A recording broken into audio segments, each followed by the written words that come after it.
What's up, everybody? Chris here with another exciting episode of Chris's Arcade, and today I am so excited to introduce my special guest. He's a big familiar face on the big screen. He's well known for providing the voice of Earl Sinclair on the Emmy Award-winning show Dinosaurs. You've seen him in Hollywood blockbusters such as The Dirt Bike Kid, The Hollywood Knights, Honey, We Shrunk Ourselves, Fatal Attraction, Arachnophobia, and more. He has guest starred on over 300 television shows. He has also provided many cartoon voices for the popular series Animaniacs, Batman, Superman, Aladdin, Lilo and Stitch, and Darkwing Duck.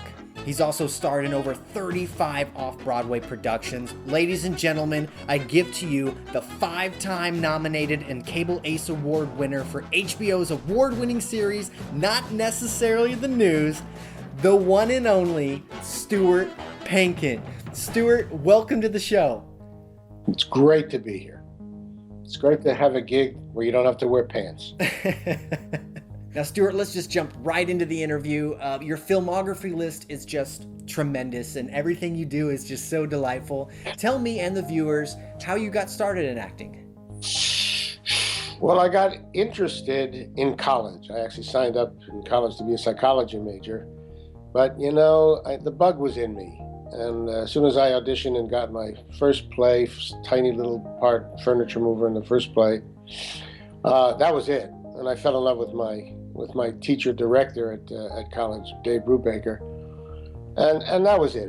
So since 1964, I've been pursuing this, and it was mostly college that got me interested in it. The television and the film stuff started in '77. I was doing a play.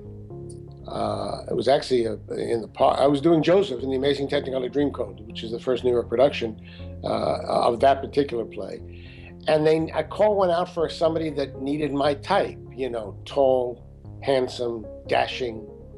But I went in anyway and auditioned for the San Pedro Beach Bums, which was Aaron Spelling's first and last attempt at hour-long comedy, and I got that job.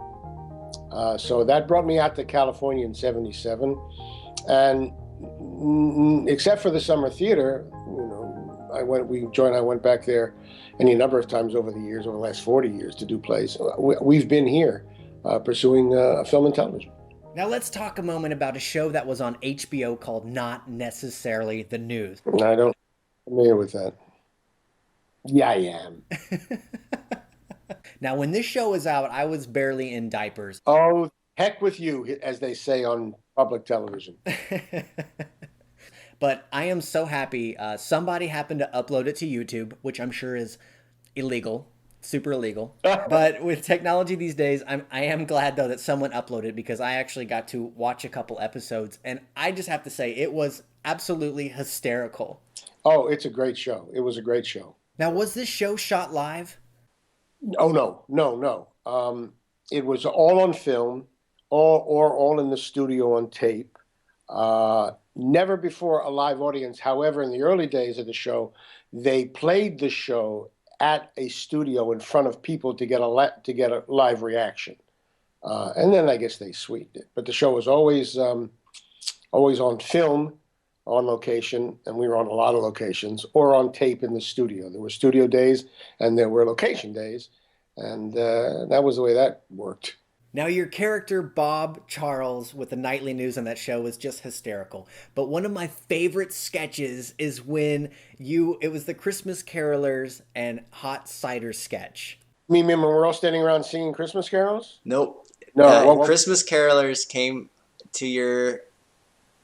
Oh, I do remember it. And they open the window and I look like I'm having a good time, and then I pour cider on them and drop the bowl. Yeah, I do.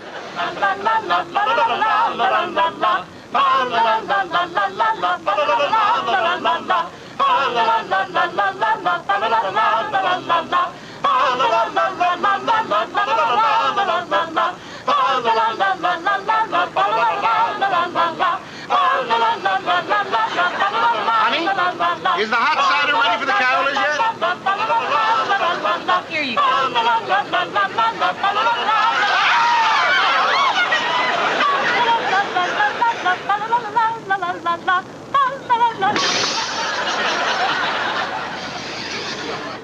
But over the years, occasionally, and I really mean occasionally, if like when we got in touch with each other and I watched a few of those of Not the News moments, it's astounding how little I remember doing them.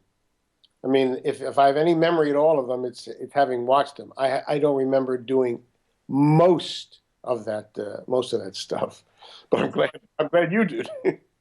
Another hilarious skit was the Tom Selleck stick-on mustache. Oh, getting the girls? Yes. Yeah. Hey, baby, want to go back to my place and sleep with me and then leave? Buzz off, creep. Gee, I just can't seem to score. What's wrong? Try this, pal. It's the new Tom Selleck stick-on mustache. It makes anyone look like Tom Selleck, the handsomest man in America. Gee, that sounds crazy. But what have I got to lose?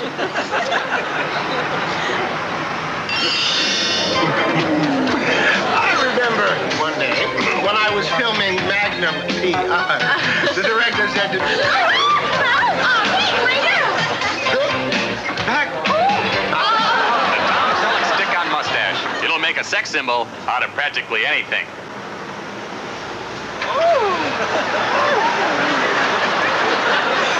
I mean, the ladies still love it when I put on my Tom Selleck stick-on mustache. well, I got the whole beard going. That's why I've been married for 41 years. That's awesome. Again, your filmography list is just stupendous. I mean, and unfortunately we can't cover all of it because it's so long, but that's a good thing. That's a good indication that of your career. You're not going to show a clip of all the movies I've ever done? I'll show some, but not all. No. But let's fast forward a few years and let's talk about a movie that was in every 80s child's VHS player called The Dirt Bike Kid. Oh, baby. Now, you played Mr. Hodgkins, a greedy banker.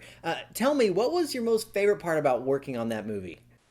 Oh, there's so much. For one thing, that came directly out of not necessarily the news. Hoyt Caston was the director, and who was directed for us, and he hired me, and he hired Annie Bloom and Danny Breen to go down to Texas and do that. So it was great for us to hang out together.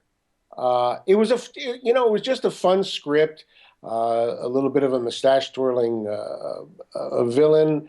I enjoyed, as I recall, I enjoyed the pie fight at the end and riding on the back of a motorcycle. I mean, it was innocent. I mean, it's like not necessarily the news. Even though it was on cable, we had license to do what we wanted. We never took advantage of that. It's like The Dirt Bike Kid. It was just a good kids movie, and Peter Billingsley, who isn't that it? Peter Billingsley, Ralphie from A Christmas Story. Ralphie, he became, not only did he do that movie or had done that movie, but he became a really successful producer director.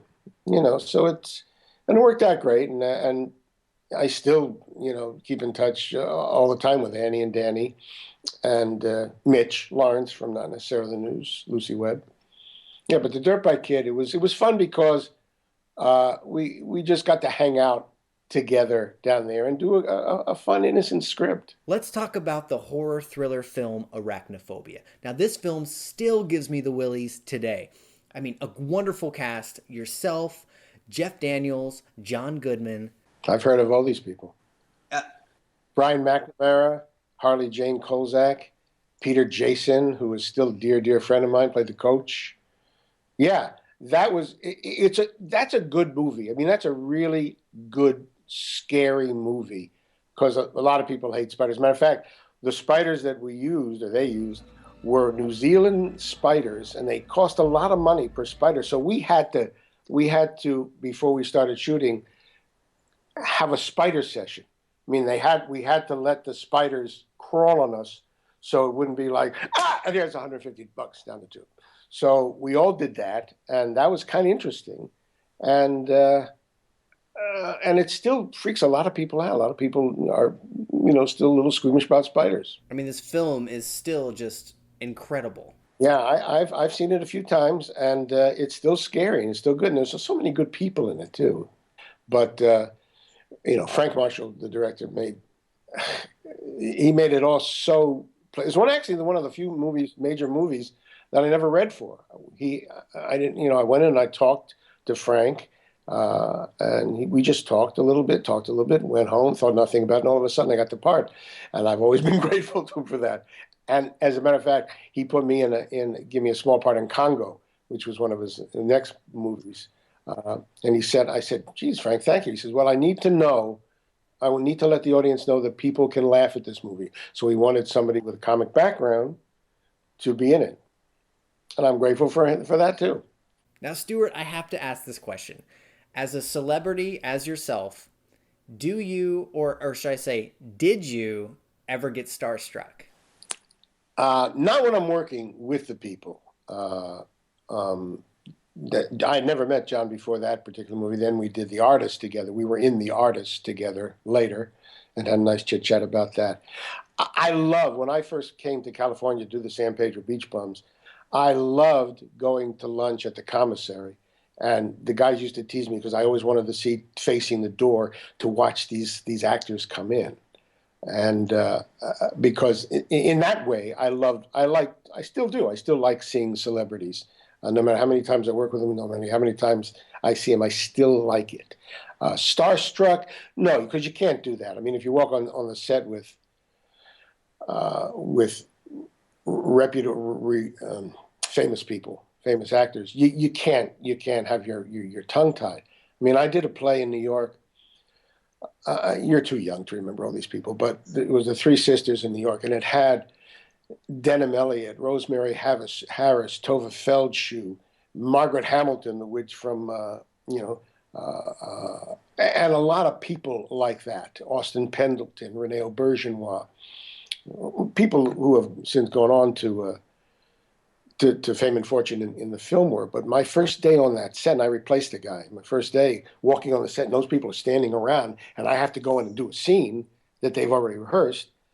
That was one of the more nerve-wracking things. I'm not saying I'm starstruck, but I was nervous performing in front of such an array of talent. But you can't let that dry you up. You gotta take a deep breath. You gotta say, hey, he hired me, therefore I belong here, therefore do your job. Now let's talk about one of my all-time favorite childhood movies, Honey, We Shrunk Ourselves. It was the first, I was told, made-for-video product. I mean, a lot of movies have gone to video, but this was specifically made to be released as a video. Now, you played Gordon Solinsky, Rick Moranis' brother, in the film. What was it like on the set of this film? Well, it was great. I mean, it was all green. Everything was green. It was all green screen, except for like a big bug trap here or a big soda can here.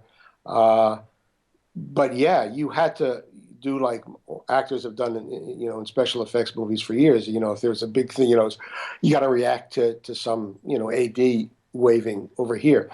But yeah, it was all green screen or mostly green screen. You had to walk around in little slippers so that you didn't want to dirty the floor.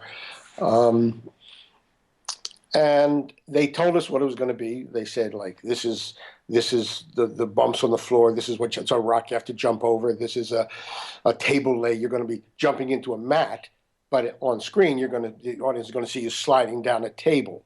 And except for that wonderful 2 days we had to do this, when Rick and I fell out of a bubble and fell into what was supposed to be clam dip or something. And that was real. That was not green screen. That was a day and a half getting clam dip out of my ears. Now, are there any memorable behind-the-scenes moments with you and Rick Moranis? Well, yeah, we were hanging in harnesses, above the set. And I can't remember how long we've been working, but we're just hanging there. And I can't remember why. Maybe we were going to be in a bubble or something. And I just reached over and I said, there's a little piece of schmutz on your thing. And he started to laugh. And I don't know what struck him funny about that, but he just couldn't stop laughing. And of course, I started laughing, and everybody started laughing, and it wasn't like a break for lunch thing, but we just couldn't film. We took a long time to film that scene. Fatal Attraction, the ultimate thriller drama. Again, another wonderful cast. Yourself, Michael Douglas, Glenn Close. Tell everyone who you played in this film, and do you think that this film kind of set the bar for thriller drama for its time? Well, I played Jimmy, Michael Douglas's best friend. It's become, and I'm just being objective because I have no money in the movie. It's become an iconic movie. We just actually a couple of years ago did an interview. They interviewed everybody in the movie for the 25th anniversary of that movie. It still resonates today. There's still television shows on, Fatal Attraction, about animals, or Fatal this, Fatal that, and that started because of that movie.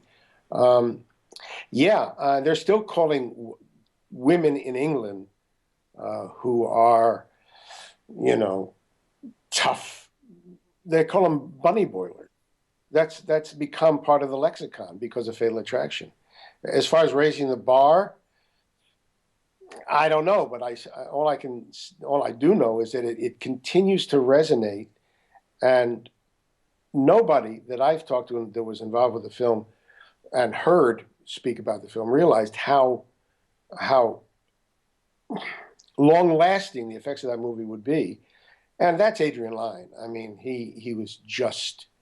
I mean, I'm very grateful to him. I was doing not necessarily the news at the time, and this was in L.A., and they were casting in New York, and the producers, Adrian said, "I want Stuart Pankin." And the producers said, "Get somebody in New York." He says, "Silly." He says, "No, I want Stuart Pankin."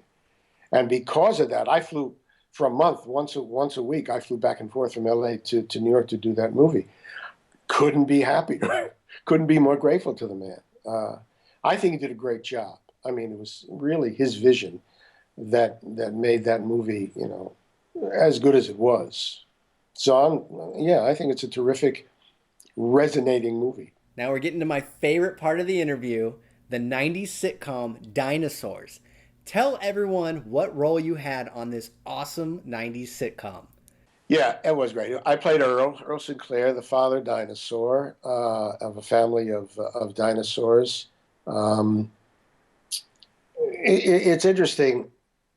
I told you about San Pedro Beach Bums in the 70s coming out. I met Michael Jacobs then, who was also auditioning for that show, and he didn't get in. Then he became a writer-producer. I did a show for him called No Soap Radio, which lasted about 7 episodes. And he called me in. I think every actor in California wanted to be in that show, read for Dinosaurs. And I got it. I went in and I got it. It was great. The most expensive, maybe to this day, half-hour television show, in the history of television, because of all the animatronic puppets and the maintenance of those costumes. But people still talk about it today. I mean, I still get, when I get a request for autographs, people are always sending me pictures of dinosaurs, the dinosaur cards, or they take a picture on television and they send it to me and they say, sign it. But it's mostly dinosaurs. It was a really funny, witty show. Sam McMurray was one of the actors, and he played Roy. I still play golf with Sam to this day. Now, this was a very successful sitcom on ABC. How long did it run? 3 years. That's a long time. It is a long time. And it probably would have gone on longer if it was less expensive. But the set was great. The actors were fun. We never worked together in the room. In the old days, in the early days of the show, we all got together once a week to read the scripts around the table, and then that stopped because you didn't have to. You just went in the room and you sat in a dark room and with you and a microphone and a box of popcorn, and you did the voice. Now, I'm going to go ahead and ask this question. I think I already know the answer, but a lot of people are going to want to know. Were you in the actual dinosaur suit? No, that's work. That's like digging ditches. The guy who was in the suit was Bill Beretta, who actually lost height because of the hours in the suit. But Bill has now become one of the top executive producers in the Henson Company. So there was really, I think it's probably worth the 2 or 3 inches that he lost to have a gig like that. And he's been involved with the Muppet projects and the Henson projects for years. Now, would you mind, for me and the viewers? I'm not going to do the voice of the father, Chris. If that's what you're asking me, it's not going to happen. So don't even ask me. That is awesome. Now, can you please, for me and the viewers, say the most famous line? Honey, I'm home. Honey, I'm home. Yeah, honey, I'm home. It's, honey, I'm home. Yes! That was so awesome. Awesome. Now, Dinosaurs are great. Dinosaurs spawned a music album. Actually, I wrote a couple of songs that went on that album. It spawned a children's bedtime story disc. Kevin Clash and I did a lot of the ins and outs for that. You know, it's just great, man. It was a lot of fun. It was a lot of fun. And people still, like I say, talk about it today, which is very gratifying. Now, since we're on the topic of voice acting, tell me and the viewers, if you would, some other popular cartoon series that you've done voice acting on. Oh, I've done a lot because Disney's Dinosaurs was from Disney, and the casting people from Disney, happily for me, asked me to come in and do stuff like I did Aladdin, I did Life with Louie. I actually did 3 pilots that was going to be my own show. It's called Uncle Gus, and they tried 3 times to get that going. Didn't happen. I did Batman. An awful lot of stuff. Oh, Cow and Chicken. My wife's prompting me. Cow and Chicken. Yeah. A bunch of stuff. Those are great jobs. Those are, again, jobs you can do without wearing your pants. Stuart, you have been in over 300 television shows. Tell me some of your most favorites. Well, the ones we've spoken about, not necessarily the news, is certainly up there, and Dinosaurs. I did a recurring part on Knots Landing and Falcon Crest. I really enjoyed that, working with Michelle Phillips in Knots Landing. Trapper John, I did a few of those. Curb Your Enthusiasm, I like that. That's another show that, Jeepers Creepers, that resonates. It's an awful lot. Read my resume to me. Let me see if I like it. You've got a lot. Golden Girls. I could. Oh, Golden Girls. I play poker with Betty White. That was great. It's all good. When an actor's working, it's all good. Doesn't matter what it is. I've rarely had a job in California anyway, where I said, I got to get up and do this. I got to go in front of the camera. It doesn't happen. It's all good. It's all good. Out of all of the characters in TV and film that you have done, which one was the toughest character for you to change into? Well, that's it. Now that you mention it, I did do a lot of comedy, and I do a lot of comedy, but I was cast, again, from the San Pedro Beach Bum, another gift that keeps on giving. One of the directors cast me in, what's the one with Wayne Roger? House Calls. And that was a drama for me. That was a dramatic role. That I was very careful and hardworking about, because I didn't do that a lot. And when I don't do something like that, you want to do a good job. People, for the most part, they cast you what you can do. But I wanted to show myself and to show the other people that I could do a dramatic role. So that was a guy whose mother had died, and he literally strapped, it's not real funny considering what's going on today, strapped a bomb to himself. And he was going to, blow himself up in the hospital because he blamed the doctors for his mother's death. That was hard to do, and very gratifying to do. So as far as changing into a character, I guess that's pretty well up there.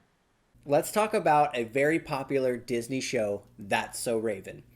What was your chemistry like with Raven Simone, and did they allow you to improv on the show at all, or was it pretty much stick to the script? Well, don't remember improvising a lot. I did some physical stuff that was that I made up, but for the most part, we stuck to the script. I actually met her and worked with her when she was a tiny tot on a series of Disney movies called Xenon Girl of the 21st Century. She was Xenon's best friend, right? So I knew her, and so it was kind of a nice easing into the That's a Raven world, uh, because we just happened to know each other. We had some sort of a background together. The producer, it's all connected. Even as I speak to you, it's interesting. It's all connected because I did a short-lived series called Nick Freno Licensed Teacher, and the producers and writers, showrunners of that, did That's So Raven. So that's how I got that job. And as I recall, it was fine. It was great. And again, if I'm recognized on the street, it's usually a Disney show. And as far as the young people, it's always fine. I just did A Girl Meets World for, again, Michael Jacobs, and it's always like, That's So Raven, That's So Raven, or Commander Plank from the Xenon movies. I mean, Disney and shows like Raven, or boy, I've done a lot of those. Shake It Up, and Sweet Life on Deck. These are the shows that keep you going in front of the public, because these kids, who they may perhaps weren't in diapers, Chris, but these kids remember, they remember you from that. And if you come up to you see these little kids coming up to you, if you're on the set of something, you say, Commander Plank, or Mr. Grithowski, whatever. Yeah, so I said, it's a leitmotif for this interview. It's all good. It's all good. I bet, man. I bet it's really rewarding too when these kids come up to you and Well, it's nice because the Disney shows anyway, you're not, for lack of a better word, blue. You're not working blue. You're not off color. You're not dirty. I mean, it's family stuff. And as you may or may not know, as far as movies are concerned, the G and the PG-13 movies make far more money and garner far more of an audience than the R-rated stuff. So yeah, it is gratifying when the little kids can come up to you and recognize you and be happy about you for doing something that's family oriented. I mean, I like, a good shoot 'em up, bang, bang, 50 Shades of Grey as much as the next guy. But it's great that the kids, know me from that. Not that I wouldn't mind being Steven Seagal or Jason Strathern. That would be nice too. But I'll take That's So Raven. What is a fun fact about yourself that most people are not aware of? I am, believe it or not, an expert ballet dancer. Really? People don't know that. That's a lie, Chris. It's a total. Well, a fun fact about me. I should ask Joy. She knows more of a fun fact. Well, I play the trumpet. I play the trumpet in high school in the band, in the marching band, the concert band. I play golf now. I'm a certified scuba diver, if anybody cares about that. Those are fun things. I enjoy playing poker with my buds. What are you up to today? Anything new in the works? A few little things. For the last few years, I've been doing a lot of theater. And a lot of independent movies. Sometimes friends ask me to do them. Sometimes guys that just know me. I'm involved in a web series called You'll Be Fine, which I think is on Amazon. A friend of mine, R.J. Smith, who was an actor on Nick Freno, a young kid. Now he's grown up, and I did a pilot for him. I just did a voiceover for a pilot for Steve First, who's an old buddy of mine. Hopefully that'll go. Again, voiceovers, pantsless jobs, the best. And I'll do theater anytime, any chance I get. But mostly nowadays it's the smaller venues, the web series, which apparently, and I didn't know this, they're huge. these web series nowadays, the pilots or the series, they're just massive. And I like independent movies because they're usually interesting. There's a movie I had a small part because it's a friend of mine asked me to do it called The Binding. Keep that in the back of your head. That'll be out, I think, soon. But that's what I've been doing nowadays. Well, Joy and I actually work. It makes me sound, better than I am, but we get, because I'm sort of friendly with Betty White. We work with a bunch of ladies in assisted living place, and they do Golden Girl scripts. We rehearse them, and then they perform these Golden Girl scripts in front of the assisted living place.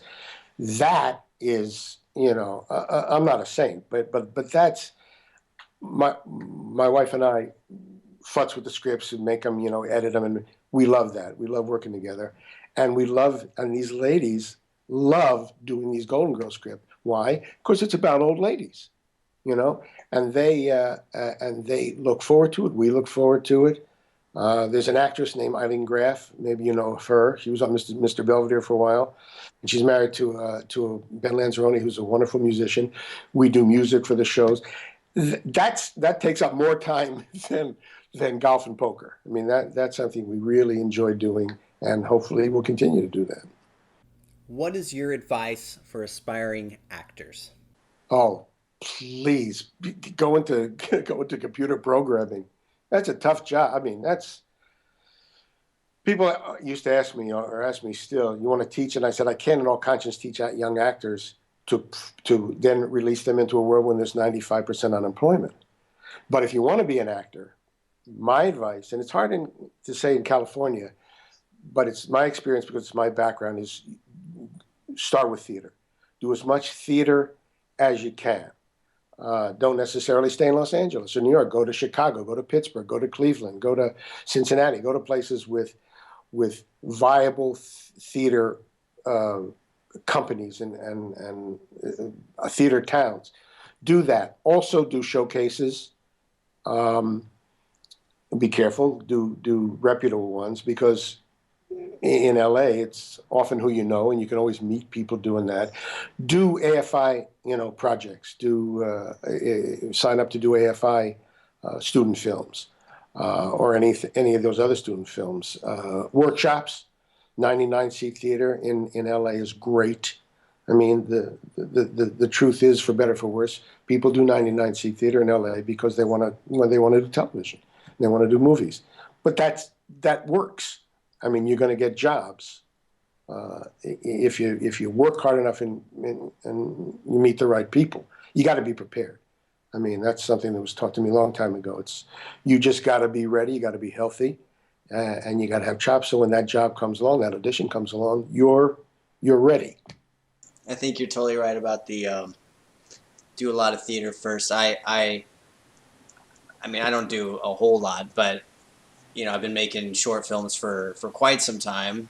If you want to be real, I mean, my parents bought me my first camera when I was 8 years old because they knew I had a passion for that. They could already see it, which I'm very grateful that they invested, in that. But I did not do theater until Yakov Smirnoff asked me to do a sitcom pilot last year. Last year? Yeah. I did What a Country for him about 15 years. I mean, God knows how many years ago. Yeah. And you probably worked with him in Night Court, too. Not in Night Court. No? Okay. I did 3 Night Courts, but when I worked with Yakov, it was in his show with Don Knotts. And that's another reason I'm happy that I did that show. I got to work with Don Knotts. Yeah, that's a little starstruck there. There's a little starstrucky there.